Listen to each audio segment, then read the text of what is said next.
Welcome to Sayya YouTube channel. Today we're going to explain about the art of war, how to use skills in war. Sun Tzu said, "In war, the general receives his commands from the sovereign. Having collected an army and concentrated his forces, he must blend and harmonize the different elements thereof before pitching his camp. After that comes tactical maneuvering, than which there is nothing more difficult. The difficulty of tactical maneuvering consists in turning the devious into the direct, and misfortune into gain. Thus, to take a long and circuitous route after enticing the enemy out of the way, and those starting after him to contrive to reach the goal before him, shows knowledge of the artifice of deviation. Maneuvering with an army is advantageous, with an undisciplined multitude most dangerous. If you set a fully equipped army in march in order to snatch an advantage, the chances are that you will be too late. On the other hand, to detach a flying column for the purpose involves the sacrifice of its baggage and stores. Thus, if you order your men to roll up their buff coats and make forced marches without halting day or night, covering double the usual distance at a stretch, doing 100 li in order to wrest an advantage, the leaders of all your 3 divisions will fall into the hands of the enemy. The stronger men will be in front, the jaded ones will fall behind, and on this plan only 1/10 of your army will reach its destination. If you march 50 li in order to outmaneuver the enemy, you will lose the leader of your 1st division, and only half your force will reach the goal. If you march 30 li with the same object, 2/3 of your army will arrive. We may take it then that an army without its baggage train is lost. Without provisions, it is lost. Without bases of supply, it is lost. We cannot enter into alliances until we are acquainted with the designs of our neighbors. We are not fit to lead an army on the march unless we are familiar with the face of the country, its mountains and forests, its pitfalls and precipices, its marshes and swamps. We shall be unable to turn natural advantage to account unless we make use of local guides. In war, practice dissimulation, and you will succeed. Whether to concentrate or to divide your troops must be decided by circumstances.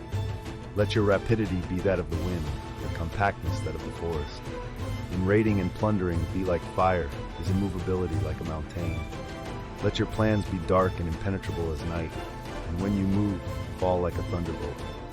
When you plunder a countryside, let the spoil be divided amongst your men. When you capture new territory, cut it up into allotments for the benefit of the soldiery. Ponder and deliberate before you make a move. He will conquer who has learnt the artifice of deviation. Such is the art of maneuvering. The Book of Army Management says, "On the field of battle, the spoken word does not carry far enough. Hence the institution of gongs and drums. Nor can ordinary objects be seen clearly enough. Hence the institution of banners and flags."